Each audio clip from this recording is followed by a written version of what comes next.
கூட இருக்கிறவங்க, நண்பர்கள், அன்பர்கள், சொந்தக்காரவங்க எல்லாம் போயிட்டாங்க. நீங்க இருக்கிற காரணங்க ஏதோ ஒரு காரணம் ஆண்டவர் வச்சிருக்கிறாரு, ஆசீர்வாதத்துக்காக வச்சிருக்கிறாரு. அந்த ஆசீர்வாதத்தை கர்த்தர் நம்ம ஓட்டத்தை பிடிப்போம். சுகபலத்தை ஆண்டவர் கொடுத்திருக்கிறாரு. ஹல்லேலூயா. தேவ கொடுத்த எல்லா நன்மைக்காக நன்றி செலுத்திக் கொள்வோம். இன்றைக்கு உங்களோடு கூட பார்த்துக்கொள்ள முக்கியமான ஒரு காரியம், virgin birth of Jesus. கன்னிகையின் வயிற்றில் இயேசு பிறந்தார். ஏன் இந்த பயன்படுத்துகிறேன்னாக்கா, ரொம்ப பேர் ஒரு கன்னிகை வயிற்றில் ஒரு பிள்ளை பழக்குமா, இது லாஜிக்கா? ஏன்னா கம்பு கட்டக்காரங்க வைக்கிறீங்க. கிறிஸ்துவங்களுடைய நம்பிக்கையை ஒரு கட்டுக்கார மாதிரி தானே இருக்கு. என்ன சொல்றேன், நம்ம ஒரு கட்டுக்கதை மாதிரி நம்புறோம். நீங்க கிறிஸ்து நம்ப சொல்றீங்க. ஏதாச்சும் கேள்விப்பட்டிருக்கீங்களா? இந்த மாதிரி ஒரு கண்ணியின் வயிற்றுல ஒரு புள்ள பிறந்தா என்னை ஏற்றுக்கொள்ள முடியுமா? திரும்பி நம்ம கேட்கிறாங்க, சரி உங்க வீட்டிலேயே ஒரு புள்ள இருக்கு, உங்க வீட்டிலேயே கல்யாணம் பண்ணாத ஒரு கன்னி பொண்ணு இருக்கு, அந்த கன்னி கர்ப்பமாக இருக்கிறா, ஏற்றுக்கொள்வீங்களா? முடிவீங்களா? ஒரு கேள்விக்கு கூத்தா இருக்காரு, ஆண்டா கொடுக்கப்பட்டாங்க சொல்லிட்டு. ஸோ இந்த வாக்குவாதங்கள், controversial, debating kind of things going on. அதுவும் நம்முடைய வேதத்தில் இது எப்படியாக நிரூபிக்க போகணும். 3 விதமாக உங்கள் மத்தியில் சொல்லி முடித்து கடந்து செல்ல விரும்புகிறேன். ஏனென்றால் இன்னும் ஒரு 4 நாளா கிறிஸ்துமஸ் கொண்டாட இருக்கிறோம். ஸோ அதனால நம்ம இந்த உணர்வோடு தெளிந்த புத்தியோடு இந்த நாளை கொண்டாடணும்னாக்கா, கேட்டாங்கனாக்கா நம்ம கண்ணின் வயிற்று பிறந்ததுக்கு சயின்டிஃபிக்கலி அப்படின்னாக்கா அறிவியல் சொல்லுவாங்க. அறிவியல் பூர்வமாக நிரூபிக்கப்பட்டது ரீசனிங். அறிவியல்னாக்கா அதிலே பதில் அறிவு. நம்ம ஒரு காரியத்தை படிக்கிறோம், புரிஞ்சுக்கிறோம், தெரிஞ்சுக்கிறோம். அது நம்ம அறிவை பண்ணுறதுக்காக சயின்டிஃபிக் ரீசனிங். 2வது தியாலஜிக்கல் ரீசனிங். தியாலஜிக்கல்னாக்கா இறையல்னாக்கா ஆவிக்குற ஆண்டவருடைய காரியங்களை வச்சு நம்ம கண்டுகொள்வது. ஒன்று எக்ஸ்ட்ரா பிபிளிக்கல் ரெஃபரன்சஸ். வேதத்தில் இல்லாமல் நம்ம சொல்லுவோம், உங்கள் பைபிள் எடுத்து சொல்கிறீங்க, பைபிள் இல்லாத வேற பகுதிகளில் மற்றவங்க எழுதியிருக்காங்களா, ஆண்டவர் தெரியாதவங்க எழுதியிருக்காங்களா, அதுக்கு உங்களுக்கு அட்டாச் இருக்கா எவிடன்ஸ். ஸோ இந்த 3 வச்சு தான் நம்ம இன்னைக்கு பார்க்க போகிறோம். முதலாவதாக the scientific reason how we could accept virgin birth. எப்படி இந்த கன்னி ஒரு பிள்ளைய வைப்பாங்க. இது வேற எங்கேயும் கேட்டு கேள்வி யார் தெரியுங்களா? திராவிடர் கழகம், இந்தியாவில் திராவிடர் கழகம் இருக்கின்ற ஒரு பெண்ணு கேட்குறாங்க, இவருடைய திராவிடர்களாக்கா ஆண்டவர் ஏற்றுக்கொள்ள மாட்டாங்க, ஆண்டவர் இருக்க நம்புவாங்க. குறிப்பிட்ட ஆண்டவர் சொல்லி ஏற்றுக்கொள்ள மாட்டாங்க. கேட்குறாங்க, எப்படி இது நீங்க நம்புறது? ஒரு கன்னி வயிற்றுல எப்படி ஒரு புள்ள பிறக்கும்? அப்ப விளக்குறாங்க. So what we does scientific say about human? அப்ப அறிவியல் என்ன சொல்லுது, மனுஷன் எப்படி வந்தா? இதை டார்வின் தியரி சொல்லுவாங்க. டார்வின் தியரினாக்கா, குரங்குல இருந்து மனுஷன் வந்தான், போக போக இந்த குரங்கு மனுஷன் கொஞ்சம் சிவலைஸ், கொஞ்சம் வளர்ந்து அறிவு வந்து மனுஷன் மாதிரி இந்த முடியெல்லாம் உங்கிருச்சு, அப்போ அழகாக வந்துட்டான். Okay, from monkey animal to another animal. அப்படின்னாக்கா மனுஷனும் இன்னொரு மிருகமா? அதான் நம்ம கேள்வி. இப்போ நீங்களாம் மிருகனை ஒத்துப்பீங்களா? நீங்களும் ஒரு குரங்கனை ஒத்துக்குவோமா? லாஜிக்கலி ஒத்துக்க மாட்டோம். ஓகே, நம்ம நாட்டில் வரும், நான் குரங்க, நானும் ஒரு மிருகமா? ஓகே. 2வது, any animal's blood transferred to human. சரி, மனுஷன் ஒரு குரங்கு, அப்போ இந்த குரங்குடைய ரத்தத்தை ஒரு குரங்கு கொடுக்கலாம்ல, இந்த மிருகத்துடைய ரத்தம் மிருகத்துக்கு கொடுக்கலாம்ல? கொடுக்க முடியலையே. மனிதனோட ரத்தம் மனிதனுக்கு தான் கொடுக்க முடியும். அது அந்த மனிதனோட ரத்தம் கூட அந்த மனிதனுக்கு கொடுக்கும் போது என்ன குரூப்னு பார்க்குறான். அந்த ரத்தம் தான் அந்த மனுஷனுக்கு கொடுக்க முடியும். அப்போ நாங்கள் இது சயின்டிபிக் அறிவியல் சொல்லுறது, ஒரு மிருகத்தோடைய ரத்தத்தை கொண்டு வந்து இல்லை ஒரு யானையோட ரத்தத்தை கொண்டு வந்து மனுஷனுக்கு ஏற்ற முடியாது. அதோட ரத்தம் வேற, அதோட மாமிசம் வேற, அதோட அணுக்கள் தான் வேற. ஸோ அதனால நான் படுத்திருக்கின்ற தேவன் படிச்ச இந்த ரத்தம் இன்னொரு மனுஷனுக்கு மட்டும்தான் செலுத்துவாங்க. ஏதாச்சும் பார்த்துருக்கீங்க ஹாஸ்பிட்டலில் ஒரு யானையை கொண்டு வந்து வச்சு இல்லை ஒரு குரங்கு கொண்டு வந்து வச்சு ரத்தத்தை எடுத்து பார்த்துருக்குமா? நான் பார்த்தது இல்லை, மேபி நீங்கள் பார்த்துருக்கீங்க இல்லை. Okay, it's illogical.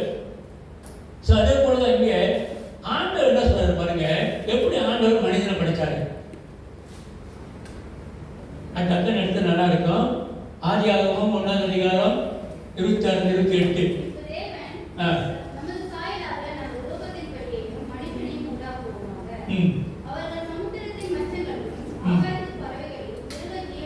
ஓகே, என்னோட ஆண்டவரே நமது சாயலாக மனிதனை உண்டாக்கும்.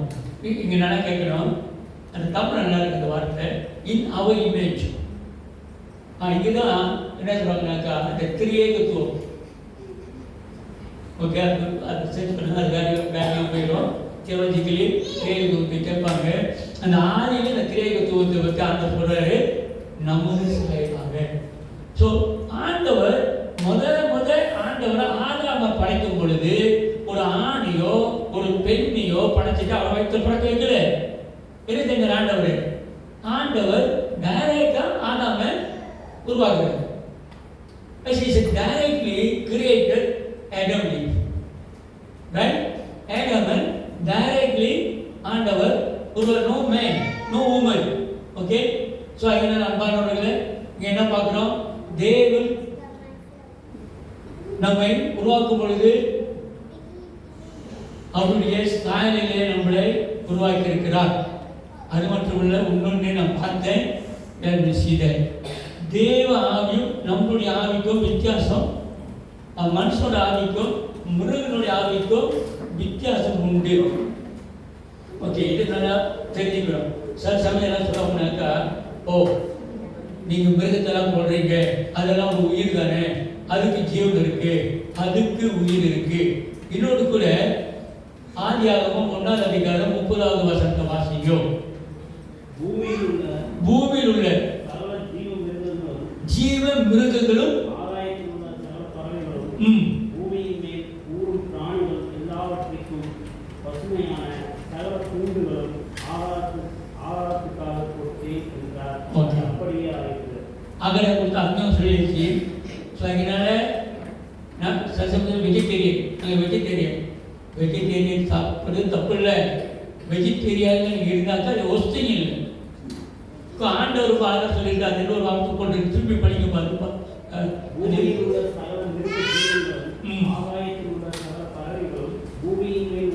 ஜீவ மிருகங்களும் மிருகம், அதுக்குள்ள ஜீவ மிருகம். அது இது 2:7 படிக்க. தேவனாகிய கர்த்தர் மனுஷனை பூமியின் மண்ணிலே உருவாக்கி ஜீவ சுவாசம். என்னது ஜீவ சுவாசம். அங்க மிருக ஜீவன், இங்க ஜீவ சுவாசத்தை கொடுத்து ஒரு வார்த்தை வரும். அவன் நாசிலே ஜீவாத்மாவை ஊற்றினான். ஜீவ சுவாசம், ஜீவ ஆத்மா. அதான் இந்த ஆத்மாவுக்கு ஆண்டவர் தேவை. ஸோ அதனால விஞ்ஞானபூர்வமாக நம்ம பார்க்கும் பொழுது, தேவன் நம்மளை பார்க்கும் பொழுது தியாலஜிக்கலி ஆண்டவர் அவருடைய சாயல் நம்ம படைச்சாரு. மிருகங்களை ஜீவ ஜென்துகளை படைச்சிருக்காரு. அதனால அடிச்சு கொண்டு சாப்பிடுறதுல நீங்க என்ன மாதிரி டயட் எடுக்கிறீங்களோ உங்களுக்கும் உங்களுடைய சரீரத்துக்கு தான் அது தெரியும். ஓகே, நீங்க வெஜிடேரியன் சாப்பிட்டாலும் ஓகே, நான் வெஜிடேரியன் சாப்பிட்டாலும் அதில் எந்த ஒரு வேறுபாடும் இல்லை. சரிங்களா? அதனால அன்பானவர்களே, ஆண்டவர் நம்மளை நேரடியாக முதல் ஆதாமை நேரடியாகவே ஆண்டவர் படித்தாரு. எபிரேயர் 2ஆம் அதிகாரம் 14-15. எபிரேயர் book chapter 2 verse 14 15. நம்ம தியாலஜிக்கலியா அறிவில் இறையியலா அறிவில் முடிச்சா எபிரேயரா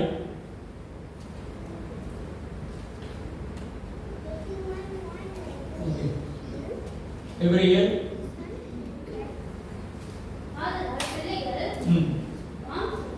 மாமிசத்தையும் இரத்தத்தையும் உடையவராய் இருக்க அவரும் அவர் யாரு அவரும் அவர்களைப் போல அவர் என்ன யாரு இயேசுவும் ஆண்டவர் அவர்களைப் போல நம்ம போல இரத்தத்தையும் மாமிசத்தையும் உடையவரானார். அதுக்காக தான் ஆண்டவர் கண்ணின் வயிற்றுல ஒரு குமாரன் பிறப்பார். ஓகேங்களா? ரத்தத்தினாலும் மாமிசத்தினாலும் அவர் பிறக்க வேண்டும். படிங்கம்மா.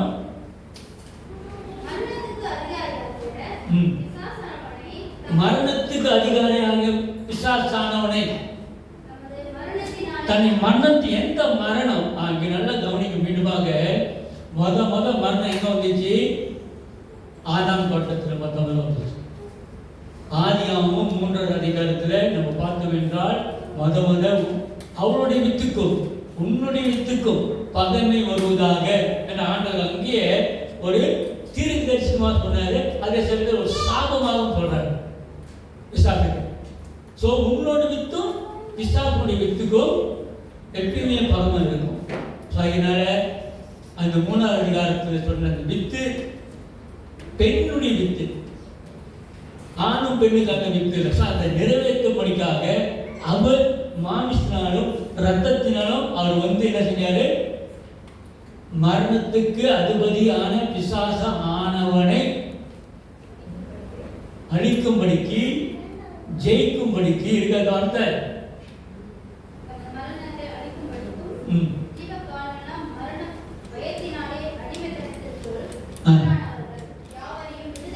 விடுதலை பண்ணும்படி அப்படியா நம்ம எல்லோரும் பாவத்துல மரணத்திற்கு அடிமைத்தனத்தில் இருந்தோம்.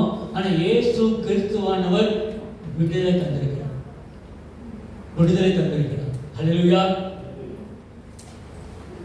நீங்க ரொம்ப அறிவாளி பார்க்கவே தெரியுது. அப்படின்னா நம்ம சாவம் நம்ம சாவம் சரீரபூர்வமாக செத்துருவோம்.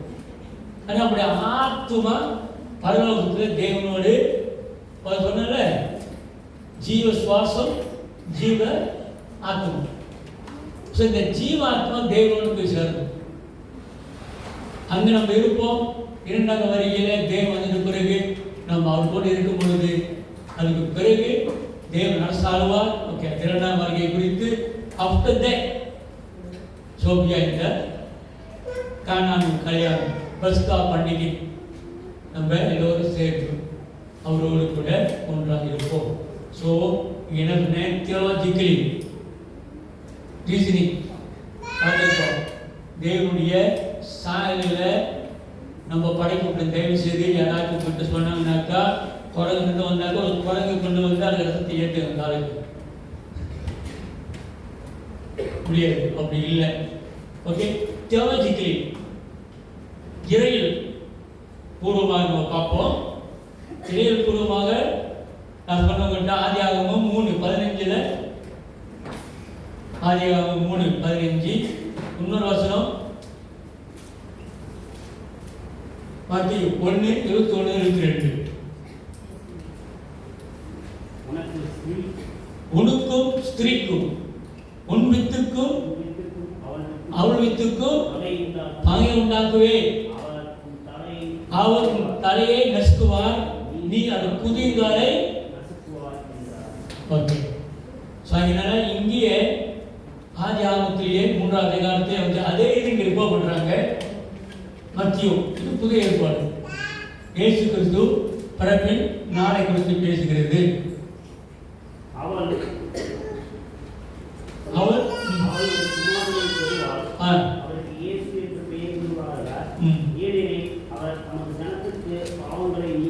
பாவங்களை நீக்கி அவர்களை ரட்சிப்பார் என்றார். ஓகே. ஸோ அன்பானவர்களே, ஏசாயா 53 வீட்டு போய் படிச்சுங்க. மெத்தியூ 1 அதிகாரம் 23 ஓகே, இதையும் படிச்சுங்க. பழைய ஏற்பாட்டிலே இயேசு கிறிஸ்துவானவர் எப்படி பிறப்பார் என்று ஏசாயா 7:14 எழுதப்பட்டிருக்கிறது. ஒரு கன்னிகை குமாரனை பெறுவாள். ஏசாயா அதனால் ஆண்டவர் தாமே உங்களுக்கு ஒரு அடையாளத்தை கொடுப்பாரு. இதோ ஒரு கன்னிகை கர்ப்பவதியாகி ஒரு குமாரனை பெறுவாள், அவருக்கு இம்மானுவேல் என்று பெயரிடுவார். ஆமென். அதனால தேவன் பிறக்கிறதுக்கு முன்புக்காகவே ஏசாயால சொல்லப்பட்டிருச்சு. இந்த மாதிரி ஒரு கன்னிகை பறக்க போறோம், கர்ப்பவதியாகி அந்த அந்த குமாரனுக்கு என்ன பேரு கொடுக்கணும் அப்படியே சொல்லிட்டாங்க. நம்மளா படத்துக்கு தான் பேர் கொடுப்போம். பரத்துமணியும் பேர் கொடுத்தாச்சு, இம்மேனுவல் பேர் வை. ஸோ எல்லாமே சொன்னது இங்கே புதிய ஏற்பாடு நிறைவேறும். அன்றைக்கு சொன்னேன், இன்றைக்கு சொல்கிறேன், எப்படி ஒரு கன்னிகை பிரசவிக்க முடியும், எப்படி 2 காரியத்துக்கு முன்னுமா சொல்லிட்டு முன்னாடி போகிறேன். எப்படி ஆதாமை நேரடியாக தேவன் தன்னுடைய செயலை உருவாக்கினாரோ அப்படியாக தேவனால் முடியாது ஒன்றுமில்லை. அதே போல தேவன் சொன்ன தீர்க்க தரிசனம், அவர் கன்னிகை, அவரோட மூலியமாக ஒரு அடையாளங்களை காண்பிப்பேன். அவர் இந்த விசாரசனுடைய இந்த மரணத்தை ஜெயிப்பார், நம்மளுக்கு விடுதலை கொடுப்பார். நம்ம விடுதலை பெற்றோர்கள். எக்ஸ்ட்ரா பிப்ளிக்கல் ரெஃபரன்சஸ் அப்படி என்றால் இதுவரைக்கும் நம்ம பார்த்தது வேதபூர்வமாக இறையல், அறிவியல். வேதம் இல்லாத மற்ற பாடங்களை எங்கே எழுதியிருக்கிறாங்க. சரி, நீங்க பார்க்கும் பொழுது இயேசு நீங்க வேதத்தில் பார்க்கும் பொழுது இயேசுவை சமரித்தான் போட்டிருக்காங்க. இந்த சமரித்தான் இன்னொரு இது போட்டிருக்காங்க. அப்படின்னாக்கா இந்த சமாரியர்கள் கூட சேர மாட்டாங்க யூதர்கள். பார்த்துருக்கீங்க தானே, வேதத்தில் போட்டிருப்பாங்க. இந்த சமாரியர் ஒருத்தன் சமாரிய பெண்ணுக்குள் ஆண்டவர் பேசும் பொழுது இவன் ஒரு சமாரிய அந்த பெண்ணுக்குள்ள பேசுறாரு, அந்த ஸ்திரீ கூடிய அந்த கேண்டல்கிட்ட பேசுறாரு. கேள்வி கேட்கிறாங்க, யாரு? சீசனை கேட்கிறாங்க. ஏனென்றால் இந்த சமாரிய பெண்கள், சமாரியில் உள்ளவர்கள் சரியான வழியில் பறக்கல, அப்படியாக சரியான திருமண வாழ்க்கையில் பறக்காதவர்கள், வேற வேற இதில் பிறந்து அவர்கள் சமாரியர்கள் என்று சொல்லி அவர்கள் சேர மாட்டாங்க யூதர்கள். அவங்க வந்து பகோஸ் அத்தாஸ் மற்றவங்க ரொம்ப தாழ்மை பார்ப்பாங்க. அதான் அந்த சமாரிய பெண்ணை அவங்க ரொம்ப தாழ்த்தி ரொம்ப கேவலமாக பார்ப்பாங்க. இவங்கள சரியான வாழ்க்கை முறையில் பழக்காதவங்க. ஸோ ஆனால் ஆண்டவரையும் சமாரியும் கூப்பிட்டு ஒரு கதையை சொல்லுவாங்க. So born in a wrong relationship. ஓகேவா? about 700 years after Jesus death. இதனால கவனிக்கணும், 70 வருஷத்துக்கு பிறகு இயேசு இஸ்லாமை முகமதியர்கள் அவங்களுடைய குர்ஆன் எழுதப்பட்டது. முகமது நபி அது எழுதும்போது இயேசுவை குறித்து அவங்களுடைய குர்ஆனில் எழுதப்பட்டிருக்கு. ஏன் சொல்ல வரனாக்கா, நம்மளுக்கும் அந்த குர்ஆன்கள் நேரடியாக அவங்க ஒத்துக்கொள்ள மாட்டாங்க. ஆனால் அவங்களும் மென்ஷன் பண்ணிக்கிறாங்க, அவங்க நபி மென்ஷன் பண்ணிக்கிறாங்க, அவர் ஒரு கன்னியின் வயிற்றில் பிறப்பார். ஸோ அங்கே நம்மள செக்குலர் ரெஃபரன்சஸ்னால் வேறு வேறுலாம் இருக்குது, அது நிறையா இருக்குது. அது ஹிஸ்ட்ரிக்கலி ஜூலியஸ் சீசர் ரோம காலத்தில் ரோமனுக்கு எழுதி வச்சதெல்லாம் இருக்குது. ஸோ இது மேலோட்டமாக உங்களுக்கு சொல்கிறேன். ஸோ அங்கே செக்குலர் ரெஃபரன்ஸ் ப்ரூவல்.